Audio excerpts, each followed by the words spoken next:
ஓம் ஸ்ரீ குருப்யோ நமக. ஓம் கம் கணபதையே நமக.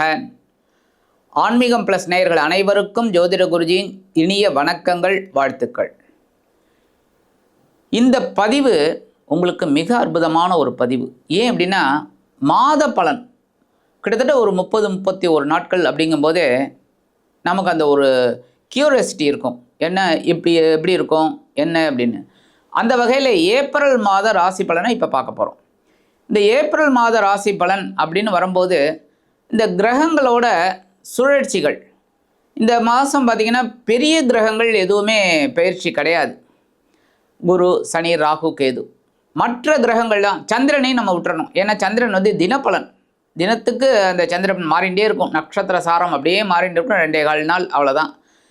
இந்த மாதம் பார்த்தீங்கன்னா உங்களுக்கு வந்து சுக்கிர பகவான் ரொம்ப அற்புதமாக இந்த மேஷராசியை விட்டு விலகி 19 ஏப்ரலில் அவர் வந்து ரிஷபத்துக்கு வந்து ஆட்சி அமைக்கிறார். பெரிய விஷயம்.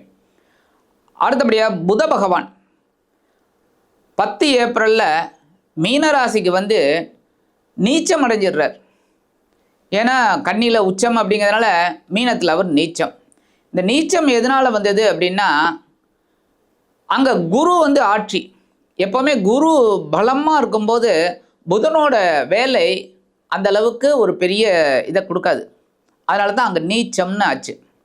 அடுத்தபடியாக சூப்பராக சூரிய பகவான், இந்த சூரிய பகவான் 14/4/2026 அன்னைக்கு அவர் அந்த மீன ராசியில் ஏகப்பட்ட கஷ்டங்களை அனுபவித்தார் அவரே. ஏன்னா அங்கே தான் சனீஸ்வர பகவான். இப்போ செவ்வாயும் கிட்டத்தட்ட 2ஆம் தேதியிலேருந்து 13ஆம் தேதி வரைக்கும் அங்கே இருக்கார். 14ஆம் தேதி அவர் அப்படியே ரிலீஸ் ஆகி மேஷத்துக்கு வர்றது பெரிய ப்ளஸ் பாயிண்ட். ஏன்னா கால புருஷ தத்துவத்தின்படி முதல் ராசி உச்சம் வேற இந்த சூரிய பகவான். அந்த வகையில் இந்த கிரக அமைப்புகள் இருக்குது. இப்போ இந்த பதிவுக்கு போகிறதுக்கு முன்னாடி சப்ஸ்கிரைப் பண்ண அனைத்து இனிய நெஞ்சங்களுக்கும் எங்களது நன்றிகள் மீண்டும் நான் சொல்லிக்கிறேன். அதேமாதிரி சப்ஸ்கிரைப் பண்ணிக்கலையா, பண்ணிக்கங்க. லைக் பண்ணுங்கள், கமெண்ட் பண்ணுங்கள், ஷேர் பண்ணுங்கள். உங்களோட ஃப்ரெண்ட்ஸுக்கெலாம் நிறைய பேருக்கு நீங்கள் ஷேர் பண்ணுறது ரொம்ப விசேஷம். ஏன்னா அவங்களும் தெரிஞ்சுக்கலாம்ல. அதேமாரி நமக்கு வெளிநாட்டு நண்பர்கள் நிறைய பேர் இருக்கீங்க, அது ரொம்ப விசேஷம், ரொம்ப சந்தோஷமாக இருக்குது. இன்னும் நிறைய பேர் நீங்கள் பார்க்கணும், பார்த்துட்டு கமெண்ட்ஸில் சொல்லணும். நிறைய பேர் சப்ஸ்கிரைப் பண்ணணும். அதேமாரி ஜாதகம் பார்க்கணுன்னு வரீங்க, கரெக்ட், ரொம்ப சந்தோஷம். என்னோடய வாட்ஸ்அப் நம்பருக்கு வாங்க. இப்போ ஒவ்வொரு ராசிக்கும் என்னென்ன பலாபலன்கள் அப்படிங்கிறத பற்றி நம்ம இப்போ அருமையாக தெரிஞ்சுக்கலாம். பதிவுக்கு போகலாமா? அன்பான மகர ராசி நேயர்களே, இந்த அருமையான காணொலியில் நம்ம பார்க்க போகிறது ஏப்ரல் மாத ராசி பலன். அப்படி இப்படி 3 மாதம் ஓடிப்போச்சு.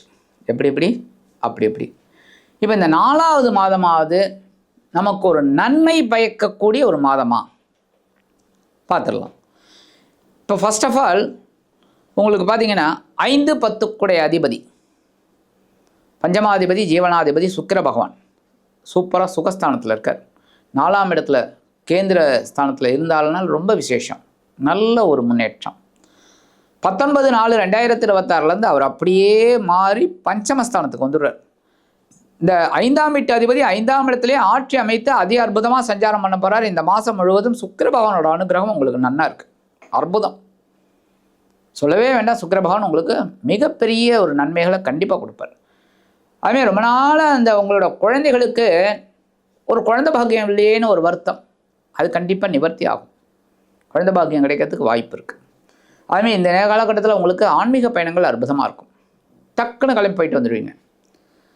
அதுமாதிரி பிதராஜ சொத்துக்கள், பூர்வீக சொத்துக்கள் இதெல்லாம் கிடைக்கிறதுக்கு வாய்ப்பு இருக்குது. நிறைய முன்னேற்றம் இந்த மாதம் உங்களுக்கு சுக்கிர பகவானால் கிடைக்கும். அடுத்தபடியாக குரு பகவான் அற்புதமான சுபகிரகம். ஆனால் அவர் எங்கே இருக்கார்? உங்களோட 6ஆம் இடம் என்று சொல்லக்கூடிய பகைரோன ரோகஸ்தானத்தில் இருக்கார். கண்டிப்பாக நிறைய பேருக்கு வேலை மாற்றம் கிடச்சிருக்கு. ஏன்னா போகும்போதே தட்டி விட்டு போவார். ஏன்னா இன்னும் 2 மாதத்தில் அவர் மாறுறாரோன்னா டிரான்சிட் ஆகிறார். மாறும்போதே ஒரு தட்டி விட்டு போயிருக்கார். நிறைய பேருக்கு உத்தியோக மாற்றம், பதவி மாற்றம் இதெல்லாம் கிடச்சிருக்கு. ஆனாலும் ஸ்தான பலம் இல்லை அப்படின்னாலும் நிறைய பேருக்கு குருவோட பார்வை பலம் சூப்பராக இருக்குது. ஏன்னா 10ஆம் இடத்தை பார்க்குறார், விரயஸ்தானத்தை பார்க்குறார், தனவாக்கு குடும்பஸ்தானத்தை பார்க்குறார். சூப்பர். நல்லபடியாக குருவோட பார்வை பலம் உங்களுக்கு அற்புதமாக இருக்குது. சரி, அடுத்தபடியாக உங்களோட 2ஆம் இடம் அப்படின்னு சொல்லக்கூடிய தனவாக்கு குடும்பஸ்தானத்தில் ராகுவும் புதனும் சேர்ந்துருக்காங்க. ராகுவோட புதன் சேர்றது பரவாயில்லை. புதன் வந்து உங்களுக்கு யாருன்னு பார்த்தீங்கன்னா பகைரோன ரோகாதிபதி, பாக்யாதிபதி.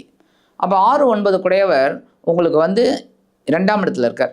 ஸோ எவ்வளவுக்கு எவ்வளோ நீங்கள் கடுமையாக வேலை செய்கிறீங்களோ அப்போ தான் தன வரவு நல்லபடியாக இருக்கும்.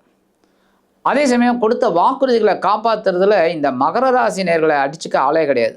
அந்த அளவுக்கு வாக்குறுதிகள் கொடுத்துட்டிங்கன்னா சூப்பராக அதை நிறைவேற்றுவீங்க. அதுவே இந்த காலகட்டத்தில் உங்களுக்கு குடும்பத்துக்கு தேவையானது, குடும்பத்தோட ஒரு டூர் போகிறது, குடும்பத்தோட ஏதாவது ஒரு ஆன்மீக கோவில் ஏதாவது ஒன்று போகிறதுக்கு ரொம்ப வாய்ப்புகள் நிறையா இருக்குது. அதுவே பெரிய ஒரு ப்ளஸ் பாயிண்ட். பட் 10th ஏப்ரல்லேருந்து இந்த புத பகவான் 6, 9 குடையவர் எங்கே வராருன்னு பார்த்தீங்கன்னா சகாயஸ்தானம் அப்படிங்கிற 3ஆம் பாவத்துக்கு வர்றார். சூப்பர். 3ஆம் பாவத்துக்கு வர்றது ரொம்ப நல்லது. ஆனால் நீச்சம் அடைகிறார். ஸோ உங்களோட முயற்சிகள் இங்கே இந்த இடத்துல கொஞ்சம் கட் ஆகும். அப்போ நம்ம முயற்சிகளை மேற்கொள்ளணும். எந்த அளவுக்கு முயற்சிகளை, இப்போ ஒருத்தர்கிட்ட பேசணும், நாளைக்கு பேசணும் அப்படின்னு நினச்சாக்க நம்ம அதுக்குண்டான ப்ரிப்பரேஷனை இன்றைக்கே ரெடி பண்ணிவிட்டு நாளைக்கு மறக்காமல் கரெக்டாக அவர்கிட்ட அந்த பேசுகிறதுக்கு நம்ம கரெக்டாக இருக்கணும். அப்போ அந்த முயற்சி உங்களுக்கு வெற்றியை கொடுக்கும். சரியா? அடுத்தபடியாக அஷ்டமாதிபதி உங்களுக்கு சூரியன் வந்து அஷ்டமாதிபதி. அதுக்கு தான் எப்போவுமே சொல்லுவேன், சூரிய வழிபாடு தினந்தோறும் பண்ணுங்கள். அது எல்லாம் உடல் ஆரோக்கியம் நல்லபடியாக இருக்கும், நம்மளோட மன ஆரோக்கியமும் நல்லபடியாக இருக்கும். சரியா? அந்த அஷ்டமாதிபதி சூரிய பகவான் உங்களுக்கு 3ஆம் இடத்துல இருக்கிறது ரொம்ப விசேஷம். அப்படின்னாலும் உங்களோட முயற்சிகளில் நிறைய தடை தாமதங்கள் இருக்குது. ஏன்? கூடவே சனீஸ்வர பகவான் அங்கே இருக்கார். ஏன்னா முன்னாடி சனீஸ்வர பகவான் அங்கே வந்து உட்காந்துட்டார். அதுக்கப்புறம் தான் சூரியன் போய் அவரோட சேர்றார். அப்போ சூரியனே மாட்டின்னு முழிக்கிறார். அப்போ உங்களுக்கு முயற்சிகள் எப்படி சாதகமாகும்? ரொம்ப டென்ஷன், எப்படியோ சமாளிக்கிறீங்க, அப்படியே உருட்டி புரட்டி என்னவோ பண்ணிகிட்ருக்கீங்க, அது உங்களுக்கே தெரியல. கரெக்டாக? அப்படி போயிட்டுருக்கு. அப்படிப்பட்ட சூழலில் இந்த 2ஆம் தேதியிலேருந்து 2nd ஏப்ரல்லேருந்து செவ்வாய் பகவான் அங்கே வந்துடுறார். செவ்வாய் பகவான் உங்களுக்கு யாருன்னு பார்த்தீங்கன்னா சுகாதிபதி, லாபாதிபதி. செவ்வாய் பகவான் 4, 11 குடையாதிபதி. அவர் வந்து 3ஆம் இடத்துல வந்து சேர்ந்துடுறார். ஸோ 3ஆம் இடம் அப்படிங்கும்போதே இந்த கிரகங்கள் தனித்தனியாக இருந்ததுன்னு வச்சுக்கோங்க, அதி அற்புதமான ஒரு முன்னேற்றம் உங்களுக்கு கண்டிப்பாக கிடைக்கும். ஆனால் இந்த இடத்துல பார்த்தீங்கன்னா புதன் வந்து 10ஆம் தேதியில் வந்து நீச்சம் அடைஞ்சு உட்காந்துடுறார். சரியா? சூரியன், செவ்வாய், சனி, இந்த சேர்க்கைகள், அது வந்து அந்த கன்ஜெக்ஷன் வந்து ரொம்ப கஷ்டம், ரொம்ப டென்ஷன், டெரிபிள். 3ஆம் இடம் அப்படிங்கும்போதே உடன்பிறப்புகள் மூலமாக குழப்பம் இருக்கும். சண்டை, சச்சரவு, ஏதாவது ஒன்று ஃபினான்ஷியலி இல்லைன்னா ஃபிசிக்கலி இல்லைனாக்கா ஃபேமிலி மேட்டர்ஸில் இந்த மாதிரிலாம் பிரச்சனை வரத்துக்கு வாய்ப்பு இருக்குங்க. மற்றபடி உங்களோட முயற்சிகளில் நீங்கள் எவ்வளோ கான்சன்ட்ரேட் பண்ணுறீங்களோ அது உங்களுக்கு ஃபேவரபுளாக முடியும். முக்கால்வாசி மோஸ்ட் ஆஃப் த கிரகாஸ் உங்களுக்கு கொஞ்சம் ஒரு பாடத்தை கொடுக்குற லெவலில் தான் இருக்குது. சரியா? ஒரு பாடத்தை லெசன் கொடுக்குற மாதிரி தான் இருக்குது. சரி, ரைட்டு. இப்போ சனி பகவான் உங்களுக்கு ராசிநாதன், அதே சமயம் தனவாக்கு குடும்பஸ்தானாதிபதி, 1, 2 குடையாதிபதி 3ஆம் இடத்துல இருக்கார். பரவாயில்ல, 7 முடிஞ்சிடுது அப்படின்னு நீங்கள் மூச்சு விடக்கூட முடியல. ஏன்னா சூரியன் அங்கே சேர்ந்துருக்காரு, செவ்வாய் அங்கே சேர்ந்துருக்காரு, சனி செவ்வாய் சேர்க்கை கூடவே கூடாது. சரியா? சரி, இப்போ ஒரே ஒரு ஆறுதல் என்ன அப்படின்னா, இந்த சூரிய பகவான் அஷ்டமாதிபதி இவர் வந்து உங்களுக்கு 14th ஏப்ரல்லேருந்து அப்படியே டிரான்சிட் ஆகி உங்களோட சுகஸ்தானத்துக்கு வந்துடுறார். 4ஆம் பாவம். 4ஆம் பாவத்தில் வர்றது ரொம்ப விசேஷம். அதுவும் இல்லாமல் உச்சமடைகிறார். ஸோ உங்களோட அஷ்டமாதிபதி உச்சமடைகிறது பரவாயில்லை அப்படின்னு வச்சுக்கலாம். ஏன்னா ஒவ்வொருத்தருக்கும் ஒவ்வொரு அதிபதி, அஷ்டமாதிபதி கலத்திராதிபதி பகைரோகாதிபதினு தான் சொல்லிட்டு இருப்போம். பட் அஷ்டமாதிபதி 4ஆம் இடத்துல உச்சமடைகிறாருங்கிறது பொன்பொருள் ஆடை ஆபரண சேர்க்கை உண்டாகும். அதேமாரி வீடு மனை வாகனம் வாங்கப்பட்ட திட்டம்லாம் வெற்றி அடையும். அதேமாரி உறவினர்கள்லாம் இந்த நேரத்தில் உங்களுக்கு ரொம்ப சப்போர்ட்டிவாக இருப்பாங்க. ஸோ இந்த வெளியூர் பயணங்கள், வெளிநாட்டில் போய் வேலை செய்யணுங்கிற பசங்களுக்கு அவங்களுக்குலாம் ரொம்ப நல்ல அற்புதமான ஒரு காலகட்டம்.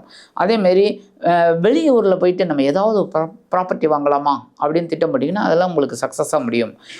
அதேமாதிரி வெளிநாட்டில் போயிட்டு படிக்கணும்னு நினைக்கிற குழந்தைகளுக்கெல்லாம் நல்ல அற்புதம், கண்டிப்பாக முன்னேற்றம் இந்த குழந்தைகளுக்கெல்லாம் நல்லபடியாக கிடைக்கும். கவலையே பட வேண்டாம் அந்த அளவுக்கு. ஸோ இந்த 14th ஏப்ரல்லேருந்து உங்களுக்கு ஒரு ப்ளஸ் பாயிண்ட் கிடைக்கும். சரியா? ஸோ மாத முற்பகுதியில் நீங்கள் கொஞ்சம் கவனமாக இருக்கணும். மாத பிற்பகுதியில் உங்களுக்கு நிறைய ஃபேவரபுளாக நடக்கிறதுக்கு வாய்ப்பு இருக்குது. சரி, ரைட். இப்போ முக்கியமாக ஒன்று சொல்லணும் அப்படின்னா, இந்த 3ஆம் இடத்துல சனி செவ்வாய் சேர்க்கை கொஞ்சம் ஆபத்தானது தான், இல்லைன்னு சொல்ல முடியாது. சரியா? ஏன்னா சனி செவ்வாயும் எந்த இடத்துல சேர்ந்தாலுமே கொஞ்சம் டென்ஷன் தான். நல்ல ஒரு கன்ஜெக்ஷன் சொல்ல முடியாது. ஸோ இந்த இடத்துல அவங்க 2 பேரும் சேர்ந்து இந்த மாதம் முழுவதும் இருக்காங்க. ஏன்னா 1ஆம் தேதி வரைக்கும் தான் செவ்வாயும் அங்கே சேர்ந்துடுறாரு.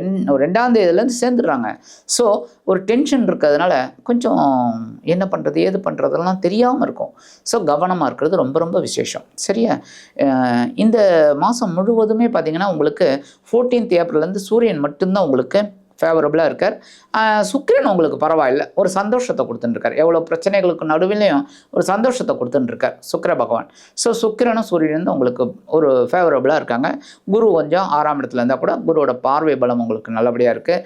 புதன் ராகு பரவாயில்ல, 10ஆம் தேதியிலேருந்து புதன் மாறுறது கொஞ்சம் இதுதான், நீச்சமடைகிறார், கொஞ்சம் கவனமாக இருக்கணும். ஆக சனி செவ்வாய் சேர்க்கை கொஞ்சம் கவனமாக இருக்கணும்னு சொல்லிட்டேன். சரியா? எல்லா விஷயத்துலையும் உத்தியோகம், தொழில், வியாபாரம் எல்லாத்துலேயுமே. சரி, பரிகாரம் அப்படின்றது கண்டிப்பாக முருகப்பெருமான் வழிபாடு கண்டிப்பாக பண்ணணும். ஏன்னா செவ்வாய் பகவான் சேர்க்கையே சரியில்லை, சனியோடு சேர்றார். அப்படிங்கும்போதே நீங்கள் கவனமாக கந்த சஷ்டி கவச்சம் பாராயணம் பண்ணுறது, முருகப்பெருமான் கோயிலுக்கு போயிட்டு வருது, இதெல்லாம் பண்ணுறது ரொம்ப விசேஷம். செவ்வாய்க்கிழமை விரதம் இருக்கிறது ரொம்ப விசேஷம். விரதம் இருக்க முடியாதவங்க பக்கத்தில் இருக்கிற கோயிலுக்கு போய்ட்டு ஒரு நெய் தீபம் போட்டு வாங்கோ, ரொம்ப விசேஷம். விரதம் இருக்கிறவங்களும் பண்ணுறது ரொம்ப விசேஷம். சரியா? அதேமாரி ஆஞ்சநேயர் வழிபாடு பண்ணுறது ரொம்ப ரொம்ப விசேஷம். சனீஸ்வர பகவானுக்கு ரொம்ப இது. அதேமாரி காலபைரவர் வழிபாடு, இந்த தேய்பிரை அஷ்டமி வருது பார்த்திங்களா, இந்த தேய்பிரை அஷ்டமியில் கண்டிப்பாக ஒரே நாள் தானே, மாதத்தில் ஒரு தடவை தான் வரும். ஏன்னா ஒரு வளர்பிறை அஷ்டமி வரும், ஒரு தேய்பிரை அஷ்டமி வரும். சரியா? சுக்லபக்ஷ அஷ்டமி, கிருஷ்ணபக்ஷ அஷ்டமி. ஸோ இந்த கிருஷ்ணபக்ஷ அஷ்டமியில் போயிட்டு ஒரு மிளகு தீபம் போட்டு வாங்கோ. ஒரு அது எந்த பைரவராக இருந்தாலும் சரி, கால பைரவர், சொர்ணாகிருஷ்ண பைரவர், எது இருந்தாலும் நம்ம வழிபாடு பண்ணிட்டு வாங்கோ. ஆக இந்த வழிபாடுகள் நீங்கள் பண்ணுறதுனாலேயே இந்த ஏப்ரல் மாதம் உங்களுக்கு அதி அற்புதமான ஒரு மாதமாக கண்டிப்பாக அமையும் என்று கூறி விடைபெறுகிறேன். நன்றி, வணக்கம். மீண்டும் ஒரு அருமையான காணொலியில் உங்களை அற்புதமாக சந்திக்கிறேன். வாழ்த்துக்கள். வாழ்க வளமுடன்.